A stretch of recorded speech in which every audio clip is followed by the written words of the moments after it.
7 de la mañana con 12 minutos. Gracias por seguir en nuestra sintonía. Recuerde que las entrevistas de Primera Impresión también las puede seguir a través de Pública FM y en las diferentes plataformas digitales de los medios públicos del Ecuador. Seguimos. Varias reuniones de alto nivel mantuvo el presidente de la República, Lenín Moreno, en Suiza, donde el mandatario participó del Foro Económico Mundial. Se destacan encuentros con la titular del Fondo Monetario Internacional, del Banco Interamericano de Desarrollo, así como con el presidente de la FIFA. Le preguntamos al canciller de la República a esta hora, ¿estos encuentros, esta agenda, tuvo buenos resultados? Bienvenido, buenos días. Buenos días, un saludo a usted, Eduardo, a la audiencia también. Fue un magnífico encuentro, eran los 50 años del Foro de Davos, un foro que empezó en los años 70 del siglo pasado como una oportunidad para que los líderes más importantes del mundo se junten con gente del ámbito multilateral y también del sector privado. Ahora ha evolucionado, en estos 50 años tenemos participaciones tanto de sociedad civil como de organismos internacionales y por tanto también, por supuesto, de jefes de Estado. Estuvo entre ellos la joven Greta, la activista por los derechos ambientales. Estuvo jefes de Estado como el presidente de España, el presidente de Estados Unidos y el presidente Lenín Moreno. Aparte, por supuesto, de las personalidades que usted ha mencionado, la presidenta del Fondo Monetario Internacional, el presidente del BID, en fin. Esa oportunidad es única. Es una oportunidad en que el jefe de Estado, el presidente Lenín Moreno, utilizó para establecer y continuar el intercambio multilateral que el Ecuador en la escena internacional está promoviendo. Un intercambio que busca apuntalar los intereses del país, buscar nuevas oportunidades para el Ecuador, tanto en general para su economía, cuanto en proyectos muy concretos, muy específicos. Uno de ellos, por supuesto, el Juego Limpio que usted mencionaba por la reunión con la FIFA. Justamente vamos a los resultados de estos encuentros. Hubo acercamientos de carácter económico con la representante del Fondo Monetario Internacional, del Banco Interamericano de Desarrollo, en fin. Esto en materia económica, ¿cómo se traduce, digamos, estas reuniones en resultados concretos para el Ecuador?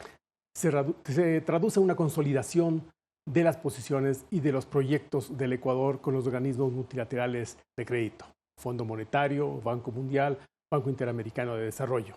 Pero ello no solo quedó en eso, no solamente se concentró el presidente en esos contactos multilaterales, también mantuvo muy interesantes conversaciones con, por ejemplo, el presidente de Cisco, que es una importante compañía que está en varios decenas de países y que trabaja en el ámbito tecnológico, que está en la punta de la tecnología. Se entrevistó también con el representante de Citicorp y de otras importantes, como le digo, contrapartes privadas.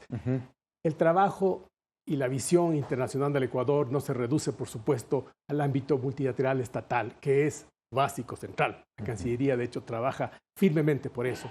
Pero claramente el gobierno del presidente Moreno quiere abrirse al mundo, quiere abrir y conectar con esas otras posibilidades donde se crean oportunidades para el Ecuador, para el desarrollo de su economía, para el desarrollo de los sectores productivos del Ecuador y, por tanto, la consolidación de nuestro país, de su sistema económico y social.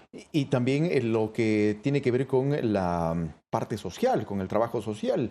Uno de los encuentros que dábamos cuenta también en este espacio de información y de entrevistas es el encuentro que hubo con una empresa española, previo a Davos, incluso en Barcelona, para la construcción de viviendas a propósito del Plan Toda una Vida. ¿Cuánto se ha avanzado en ese sentido para poder, a partir de este encuentro, de estos encuentros que no solamente son de carácter estatal, como usted bien ha mencionado, sino con la parte privada, para aterrizarlo también en estos proyectos que impulsa el gobierno nacional?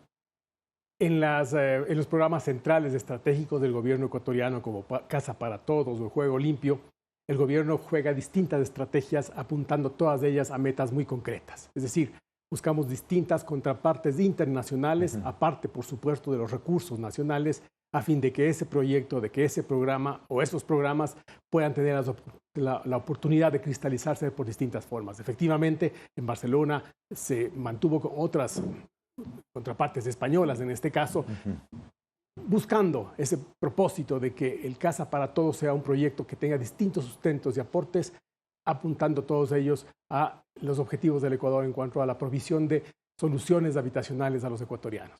Y Juego Limpio también es otro de los temas que se ha mencionado. Sí, así es. El Juego Limpio, como usted conoce, es una un proyecto muy importante, exitoso, que tiene y ha despertado mucho entusiasmo en el país, especialmente entre la juventud del país. Avanza muy bien, incluso más allá de lo que inicialmente pensábamos en cuanto a ritmo de ejecución. Todavía nos queda mucho por hacer y el gobierno está poniendo todo de sí en este proyecto insignia y de gran aceptación, como le decía. El aporte de la FIFA es, por supuesto, el endoso del organismo madre del fútbol internacional, el que guía no solamente los campeonatos mundiales, sino la organización del fútbol, si bien a nivel de clubes, a nivel de selecciones y tal, pero que indiscutiblemente un endoso, una aproximación a la FIFA, una vez más, nos abre muchas puertas que sirven para soportar, por apoyar adicionalmente los esfuerzos del gobierno nacional en Juego Limpio, un programa que sin duda tiene, por supuesto, el centro del deporte, la práctica del deporte, lo que significa para la salud, pero también su impacto social en la gente, en los jóvenes, alejarles de temas complicados, de la droga. ¿Cómo no? En definitiva, es un proyecto no solamente deportivo, que es mucho, sino también un impacto social que nosotros prevemos que va a durar por muchos años a futuro. La experiencia acumulada, si se quiere, de estos 2 años de participación, tomando en cuenta que antes estábamos distanciados de ese foro económico mundial. Esta experiencia acumulada, ¿qué retos nos deja para el Ecuador, tomando en cuenta que se incursiona ya no solamente de forma bilateral o multilateral, sino también con el sector privado a nivel mundial? Es una visión de la gestión internacional, la del gobierno nacional, que pues no se queda, usted bien lo ha dicho, en organismos multilaterales.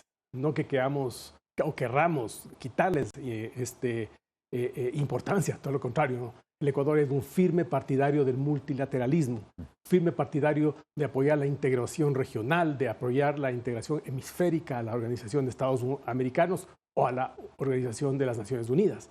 Sin embargo, el mundo no se acaba ahí. El mundo en el que vivimos ahora es un mundo mucho más complejo.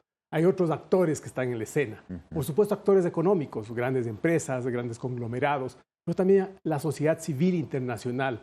Nadie puede, por ejemplo, dejar de ver la importancia que ha adquirido organizaciones internacionales privadas, no gubernamentales, que trabajan en materias ambientales.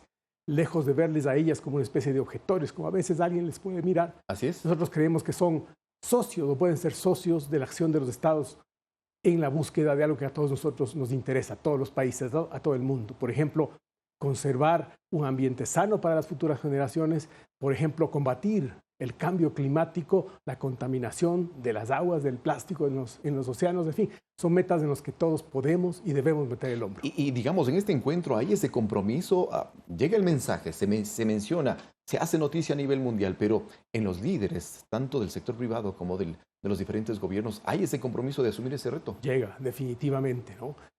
Davos es un momento para tomar ese tipo de conciencia, para mirar qué tiene adelante la humanidad, que el objetivo, el propósito de las empresas no es solamente obtener beneficios, hacer ganancias, eso es lícito en una economía, pero no es todo.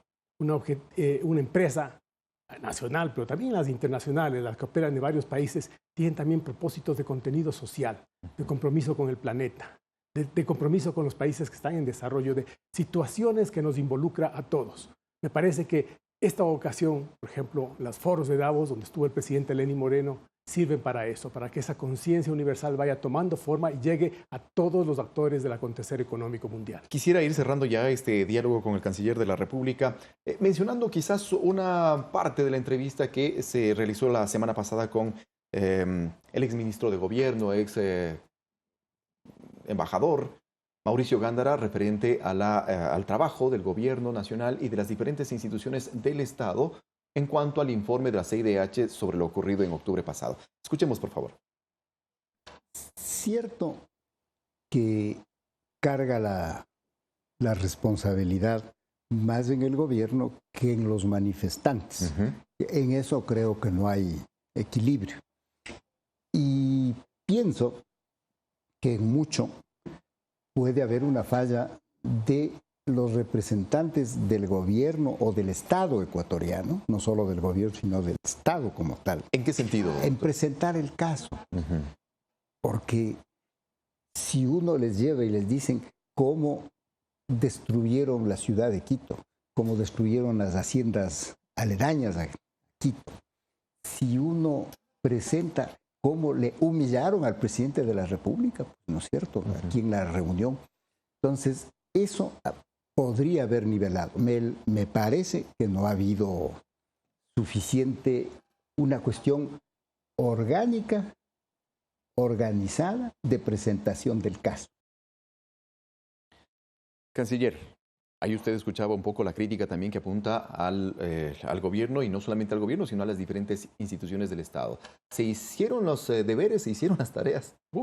Yo comparto la preocupación, la sorpresa del doctor Mauricio Gándara, porque efectivamente se hizo todo lo que se podía hacer. Fíjese que incluso llevamos nosotros a los comisionados, a los miembros tanto de Naciones Unidas como de la CIDH, al edificio quemado de la Contraloría. Ellos vieron el edificio cómo había quedado. Se les entregó videos con información de todos los disturbios, de los hechos más violentos, de gente disparando con cohetes contra la fuerza pública, de lanzamiento de bombas Molotov, esa escena espeluznante en que un policía sale envuelto en llamas. Les indicamos también tomas de apedreamientos de ambulancias que estaban con pacientes inclusive. Les indicamos también lo que ocurrió cuando se destruyeron instalaciones petroleras en la Amazonía, que pudo haber provocado una tragedia de increíbles consecuencias, tanto cuanto a víctimas humanos, cuanto a destrozos y daños ecológicos.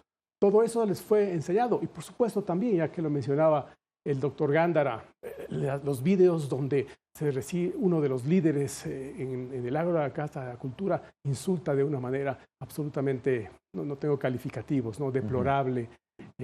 Así la gente no debe tratar a otras personas en términos generales, pero en este caso ni más ni menos que al propio jefe de Estado, ¿no? ¿Y cómo va a responder justamente el gobierno, el Estado ecuatoriano, frente a esta denuncia o esta demanda internacional por el excesivo uso de la fuerza que ya ha aprovechado de aquello justamente ese informe la CONAIE? No es una demanda ni mucho menos, es una apreciación de la Comisión Interamericana de Derechos Humanos. Para que se pruebe esto tiene que haber un proceso judicial justamente. La Comisión Interamericana de Derechos Humanos observa las cosas, mira o da su impresión con respecto a lo que ocurrió, y eso que nos parece a nosotros, que es una impresión poco objetiva, que no considera el contexto terriblemente violento que vivimos entonces, ¿no? Pero no es ni mucho menos como una sentencia judicial, ¿no? Bueno. Hay que probar pues muchas cosas. De hecho, el sistema interamericano de derechos humanos es subsidiario al sistema nacional, al sistema ecuatoriano, a la administración de justicia. Por tanto, una vez que los jueces ecuatorianos que tienen jurisdicción en nuestro país, en nuestro territorio, el territorio nacional, den pasen juicio, dicten sentencia si es que hubiera, nosotros estamos confiados que, por supuesto, esa tesis de que un uso excesivo de la fuerza no se sostiene en los hechos. Hay que mirar el contexto de esos terribles acontecimientos y ahí ver si es que hubo o no hubo uso excesivo de la fuerza. No nos olvidemos que la fuerza pública ecuatoriana, aun cuando hubo incidentes aislados, que eso el gobierno ha reconocido y dice que hemos dicho que va a investigarse completamente, en general fue una actitud ejemplar de la fuerza pública porque no usó, por ejemplo, armas letales, porque restringió frente a situaciones críticas el uso de la fuerza a lo que justamente, a nuestro entender, en ese contexto era necesario. Muchísimas gracias, señor canciller. Realmente se nos acabó el tiempo. Gracias. Hay mucho tela por cortar con relación a aquello y esperamos tenerle aquí en estos estudios para poder dar cuenta del avance justamente que se tiene que desarrollar en este organismo internacional.